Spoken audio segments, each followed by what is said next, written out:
तो बच्चों इकाइनोडर्मेटा में हमने बहुत कुछ पढ़ा, ठीक है, कैरेक्टरिस्टिक वगैरह एवरीथिंग हमने देखा, एम्बुलेक्रल सिस्टम भी देखा। तो अब क्या है कि कुछ छोटा मोटा सा पॉइंट बच गया है अकॉर्डिंग टू एनसीईआरटी, और जो एनसीईआरटी में थोड़ा नहीं है वो भी देखना होता है, जैसे क्लासेस वगैरह। ओके, ज्यादा नहीं जाऊंगा डीपली, तो 10-15 मिनट का टॉपिक है, उसको भी इस सेशन में निपटा देते हैं। तो बच्चों शुरुआत करते हैं एक नोट से, ठीक है, इकाइनोडर्मेटा का। कभी कभार ये क्वेश्चन पूछ दिया जाता है, ठीक है। Echinodermata, this is the last recorded video of Echinodermata, ठीक है। तो बच्चों जो इकाइनोडर्म्स होता है वो अपने अर्ली एम्ब्रायनिक डेवलपमेंट में कॉर्डेट्स को रिजेंबल करता है, ठीक है। तो ये आप एक नोट हिसाब से लिख लेना, द इकाइनोडर्मेटा रिजेंबल्स, हम यहाँ पे लिख देते हैं डायरेक्टली, दे रिजेंबल मतलब, रिजेंबल का मतलब क्या होता है आप लोग चैट बॉक्स में लिख के दिखाइए। They resemble chordates in early embryonic development. तो जब ये एम्ब्रायो डेवलप हो रहा होता है तो अर्ली स्टेज में ये किसकी तरह दिखेगा, इसका जो डेवलपमेंट है या ये किसकी तरह दिखता है, तो कॉर्डेट की तरह दिखता है, ठीक है। Resemble chordates in early embryonic development. लेकिन है ये क्या, ये इकाइनोडर्म है क्या, इकाइनोडर्म नॉन कॉर्डेट्स है, लेकिन दिखता किसकी तरह है, नॉन कॉर्डेट्स की तरह दिखता है। कब दिखता है, एम्ब्रायोनिक डेवलपमेंट के टाइम पे। ये सिमिलर, रिजेंबल का मतलब होता है similar. Okay, now we are going to look at the examples with the larva, ठीक है। लार्वा देखेंगे, एग्जांपल्स देखेंगे और साइंटिफिक नेम्स देखेंगे जो आपके एनसीईआरटी में दिया हुआ है,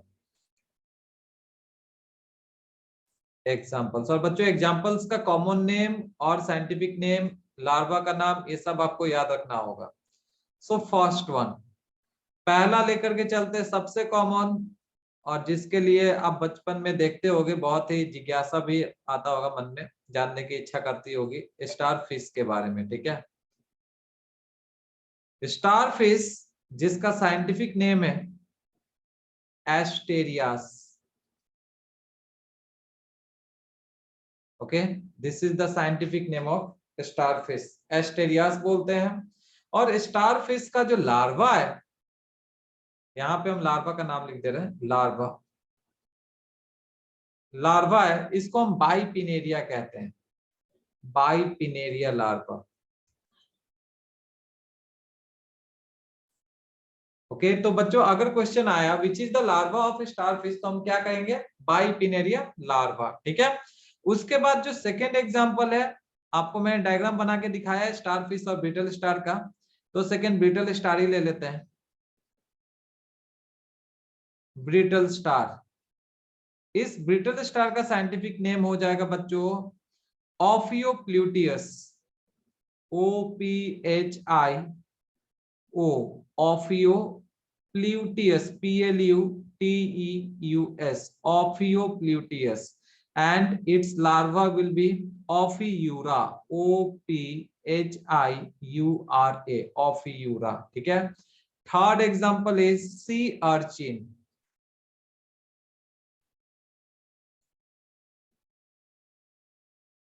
its scientific name is Echinopluteus। ये सब नाम आपको याद रखना पड़ेगा, ठीक है, क्योंकि आजकल सेक्शन बी हो गया और सेक्शन बी में क्या करते हैं, कॉमन नेम और साइंटिफिक नेम दे देते हैं, आपको मैच द फॉलोइंग्स दिया जाता है। इसका लार्वा हो जाएगा बच्चों इकिनस, ECHINUS। Fourth will B C cucumber, अभी थोड़ी देर पहले मैंने बोला था सी क्यूकुम्बर खीरे की तरह दिखता है, ठीक है। सी क्यूकुम्बर का हो जाएगा बच्चों scientific name auricularia, AURICULARIA, and its larva will be cucumeria। Sorry, यहाँ पे हमने एक गलती कर दिया है, ठीक है। यहाँ पे हमने क्या गलती किया है, यस, तो बच्चों यहाँ पे बाय मिस्टेक हुआ क्या है कि हम ये लार्वा को साइंटिफिक नेम की जगह पे दे दिए हैं, ठीक है। तो इसको आप लोग काइंडली ठीक कर लीजिएगा। यहाँ पे हम इसको चेंज कर देते हैं, 1 मिनट। थोड़ा सा बाय मिस्टेक टाइम में क्या है, तो क्या मिस्टेक हो रहा है यहाँ पे, सिर्फ एक्सचेंज करना है और कुछ नहीं करना है। यस, तो मैंने क्या बोला था, बीटल स्टार, बीटल स्टार का साइंटिफिक नेम है ओफियूरा, OPHIURA, ठीक है, ये साइंटिफिक नेम है। और इसका लार्वा है ओफियोप्लूटियस। बाय मिस्टेक ये एक्सचेंज हो गया। इसके बाद आता है सी अर्चिन, सी अर्चिन का साइंटिफिक नेम है इकिनस। आप लोगों के पास एनसीईआरटी बुक है, वहां पे आप लोग देख सकते हो। और इसका लार्वा हो जाएगा echinopluteus, PLUTEUS। After that sea cucumber it is cucumaria, CUCUMARIA, cucumaria. और इसका लार्वा है ऑरिक्यूलेरिया, AURICULARIA, ऑरिक्यूलेरिया, ठीक है। इसके बाद बच्चों एक और एग्जांपल दूंगा, ज्यादा नहीं दे रहा हूं, और एक लास्ट वाला, एक पांचवा एग्जांपल आप ले लीजिए। एग्जांपल यहाँ से काफी पूछा जाता है, दैट इज सी लिली और feather star.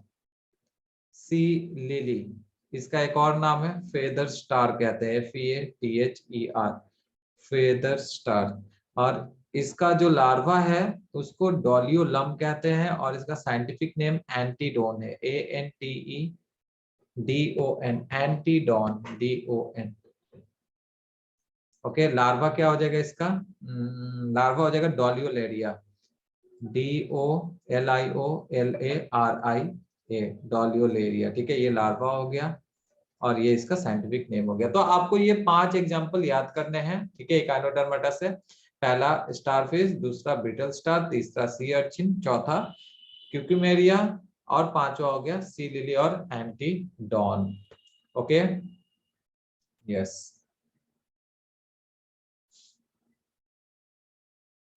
Okay. So next point बच्चों, जैसा हमने पढ़ा था पोरीफेरा के बारे में, तो पोरीफेरा में भी बच्चों क्या है, मैं अगर अगर ये पॉइंट मिस कर दिया होगा पोरीफेरा में, तो आप लोग हो सके तो वहां पे नोट कर लीजिएगा, ठीक है। ऑल द पोरीफेरा, ओके, जितने भी पोरीफेरा होते हैं, जो सबसे पहला नॉन कॉर्डेट फाइलम आपने पढ़ा था, all the porifera, you can write poriferans have regeneration capacity. सारे पोरीफेरा रीजेनरेट कर सकते हैं, रीजेनरेशन कैपेसिटी, ठीक है। जितने भी पोरीफेरा है ये सब में रीजेनरेशन कैपेसिटी है।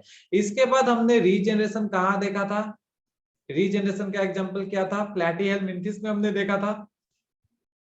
और एग्जांपल क्या था, प्लेनेरिया। मैंने प्लेनेरिया के बारे में बोला था कि उसमें रीजेनरेशन पावर है, ठीक है, और बहुत फास्टली रीजेनरेट करता है, ठीक है। ये प्लैटीहेलमिंथिस के बारे में देखा। नाउ बच्चों, जो इकाइनोडर्म होता है, इकाइनोडर्म भी रीजेनरेट करता है, ठीक है। जो स्टारफिश होता है इकाइनोडर्माटा, ये हम रेड पेन से लिख देते हैं बिकॉज ये इंपॉर्टेंट पॉइंट है। few echinoderms, okay, there are few echinoderms, for example starfish,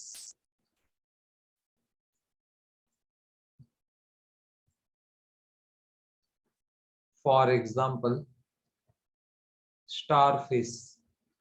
starfish का साइंटिफिक नेम मैंने क्या बोला बच्चों, अब जब जब स्टारफिश आएगा आपके दिमाग में, आप लोग इसका साइंटिफिक नेम याद करने का कोशिश कीजिएगा, ओके, तब जाकर के साइंटिफिक नेम आपको याद रहेगा, अदरवाइज आप लोग भूल जाओगे। ओके, तो स्टारफिश का साइंटिफिक नेम हो जाएगा asterias. Okay, very good Shri Krishnadhar. Okay, तो स्टारफिश हो गया एस्टेरियस, और इस स्टारफिश के पास बहुत अच्छा रीजनरेशन पावर है, बहुत ज्यादा होता है, तो हम क्या लिखेंगे, they have great power of regeneration. Starfish have great power of regeneration, ठीक है।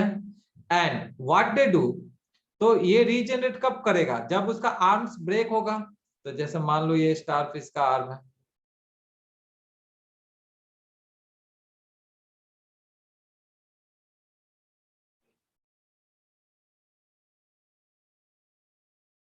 तो बच्चों होता क्या है, जब कोई प्रीडेटर मतलब कोई शिकारी अगर इस स्टार फिश के पीछे पड़ा हुआ है, ठीक है, तो ये स्टार फिश क्या करता है, अपना एक आर्म खुद ही तोड़ के हटा देता है, खुद ही ये ब्रेक करके अलग कर देता है, ठीक है, फॉर डिफेंस पर्पस। क्या करता है, मान लो यहाँ पे कोई एक शिकारी इसके पीछे पड़ा हुआ है, ठीक है, कोई एक शिकारी इसको पकड़ रहा है या इसको खाने के पीछे, इसको मारने के पीछे पड़ा हुआ है, ठीक है, किसी भी पर्पज से हो सकता है।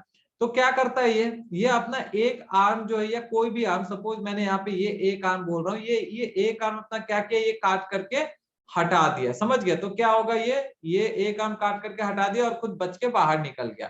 तो जब ये बच के बाहर निकल जाता है, उसके बाद क्या होगा कि अपना ये जो लॉस्ट पार्ट है इसको फिर से ये डेवलप कर लेता है, इसी को हम रीजनरेशन पावर कहते हैं। Okay, this is very interesting, आप लोग भी सुने होंगे, यस वो भी करता है, ठीक है, हाँ सादिकुर, यस।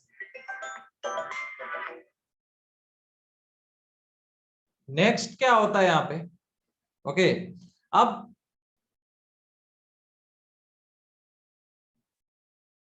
नेक्स्ट क्या है बच्चों, इधर जैसे मैंने कहा कि ये खुद ब खुद अपना आर्म्स को तोड़ करके बाहर कर देता है, ब्रेक करके बाहर कर लेता है, ठीक है, तो इस प्रोसेस को हम क्या कहेंगे, the breaking of their own arm or own parts in self defence, ठीक है, मैं यहाँ पे लिख देता हूं, ब्रेकिंग और सेपरेशन ऑफ ओन पार्ट्स और ऑर्गन, ओन मतलब खुद का, ओन पार्ट्स और organ in self defense is called as what, तो इस प्रोसेस को हम ऑटोटोमी कहते हैं, ऑटोटोमी। ऑटो का मतलब होता है सेल्फ और टोमी का मतलब होता है कटिंग, ठीक है, auto mean self and tomy means cutting. आप लोगों के घर में ही एक एग्जांपल है ऑटोटोमी का, अगर कोई बच्चा जानता है तो काइंडली शेयर करें मेरे साथ, if anybody knows the example of autotomy जो आपके घर में प्रेजेंट है। No, very good Nikunjan, it is lizard. Okay, आप लोगों के घर में लिजर्ड है जिसको छिपकली कहते हैं, ठीक है, तो छिपकली भी क्या करता है कि अपना जो पूंछ है वो काट करके अलग कर देता है, ठीक है, खुद ही काट के अलग कर देगा और फिर से ये छिपकली का जो पूंछ है ये फिर से रीजनरेट हो जाता है, समझ रहे हो बात को। ओके, ये छिपकली खुद ही अपना पूंछ को काट के हटा देगा और फिर से थोड़ी देर के बाद देखोगे कि ये लॉस्ट पार्ट फिर से उसका रीजनरेट कर रहा है। So this is the autotomy process. Okay, and the regeneration, वो तो फिर से रीजनरेट हो रहा है तो इसको हम रीजनरेशन कहेंगे। Okay, now one most important point here about the starfish, ठीक है, जब स्टारफिश को ज्यादा गुस्सा आता है, ठीक है, या एंग्री स्टेट में क्या होता है, फ्राइटेन स्टेट और एंग्री स्टेट, ये क्या करता है, उसका जितना भी इंटरनल ऑर्गन्स है ना, जो भी उसका इंटरनल ऑर्गन्स है उसको निकाल करके बाहर कर देता है, समझ में आया, बाहर की तरफ फेंक देगा। Okay, in which condition, in angry or frightened state, ठीक है, what happens in angry or frightened, frightened, in angry or frightened state, okay, what happens, it vomits मतलब बाहर निकालना, ठीक है, vomits out visceral organs। Visceral organs मैंने already आपको बताया, विसरल ऑर्गन्स क्या होता है, visceral organs are the internal organs, okay, and this is called as evisceration, EVISCERATION, इस प्रोसेस को या इस फेनोमेनन को हम evisceration का नाम देते हैं, ठीक है। evisceration में होता क्या है, जितने भी ऑर्गन्स है इसके इंटरनल ऑर्गन्स है वो बाहर की तरफ वॉमिट करके निकाल देता है, किस कंडीशन में, एंग्री स्टेट में, फ्राइटेंड स्टेट में। ओके, सो ये कुछ पॉइंट्स था, इंपॉर्टेंट पॉइंट्स था regarding what, regarding the echinodermata. Okay, so अब बच्चों अब थोड़ा सा क्लासेस देख लेते हैं एग्जांपल्स के लिए, और कुछ नहीं, और थोड़ा शेप देखेंगे, शेप के ऊपर देख लेंगे, बॉडी फॉर्म्स के ऊपर कितने क्लास हैं और उसके एग्जांपल्स क्या क्या है। Okay,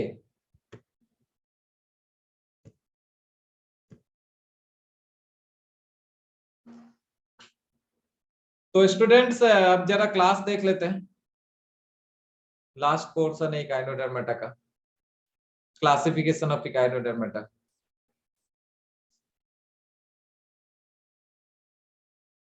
this Echinodermata is divided into 5 classes. पहला हो गया होलोथ्यूरोडिया, HOLOTHUROIDEA,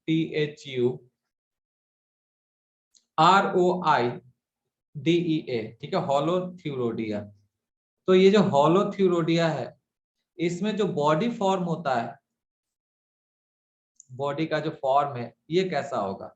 body form is long and cylindrical, लंबा होता है और सिलिंड्रिकल होता है।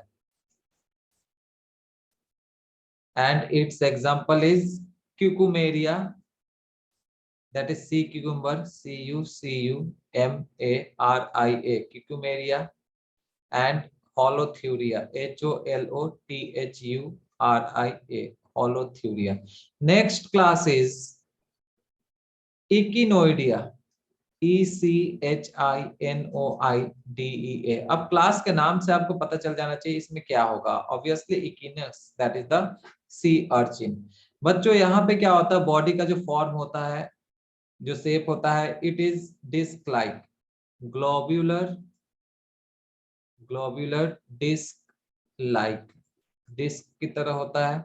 ओके, और यहाँ पे हमें एक स्पेशल ऑर्गन देखने को मिलता है जिसको हम एरिस्टोटल लैंटर्न्स कहते हैं, एरिस्टोटल्स लैंटर्न, लालटेन की तरह, ठीक है, लैंटर्न। ओके, और ये जो एरिस्टोटल लैंटर्न है, ये एक ऑर्गन है, ये एक एपरेटस है जिसको मैस्टिकेटिंग एपरेटस कहते हैं, मैस्टिकेटिंग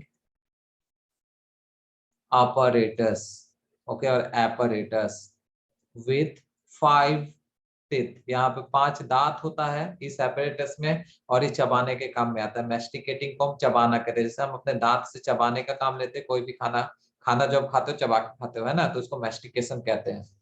और ये एरिस्टोटल लैंटर्न का यही काम है, मैस्टिकेटिंग। एग्जाम्पल हो जाएगा बच्चों इसका इकिनस, इकिनस का कॉमन नेम मैंने आपको बता दिया है, सी अर्चिन। उसके बाद तीसरा हो जाता है crinoidea, CRINOIDEA, crinoidea. This crinoidea is plant like, okay, ये पौधा की तरह होगा, plant like, fixed with cirri, और फिक्स्ड होता है, फिक्स्ड विद सिराई, CIRRI, कुछ इस तरह से, ये कुछ इस तरह से, ठीक है, ये सिराई, इसको सिराई कहते हैं, CIRRI, that is the elongating part. और इसका एग्जांपल हो जाएगा बच्चों sea lily, that is antedon, ANTEDON, antedon, that is sea lily, it is most primitive, okay, and this antedon is without spine and pedicellary। Antedon में spine नहीं होता, spine नहीं होता और पेडिसिलरी भी नहीं होता। ऑलरेडी आप लोग को पता है कि स्पाइन क्या है और पेडिसिलरी भी क्या है, ठीक है। स्पाइन एंड पेडिसिलरी यहाँ पे एब्सेंट होता है, इकाइनोडर्मेटा में पाया जाता है, लेकिन इस स्पीसीज में एब्सेंट होगा एंटीडोन, दैट इज सी लिली में। और ये जो एंटीडोन है सबसे प्रिमिटिव है, ठीक है, तो हम यहाँ पे लिख सकते हैं it is most primitive echinodermata. Okay, next is asteroidea. अब एस्टेरोइडिया है तो ऑब्वियस सा बात है, यहाँ पे क्या आ जाएगा, एस्टेरियास। और इसका एग्जांपल हो जाएगा एस्टेरियस, दैट इज स्टारफिश। यहाँ पे बॉडी का फॉर्म कैसा है, फ्लैट होता है and star like, star like example हो गया starfish. And finally the last one, it is ophiuroidea, OPHUROIDEA,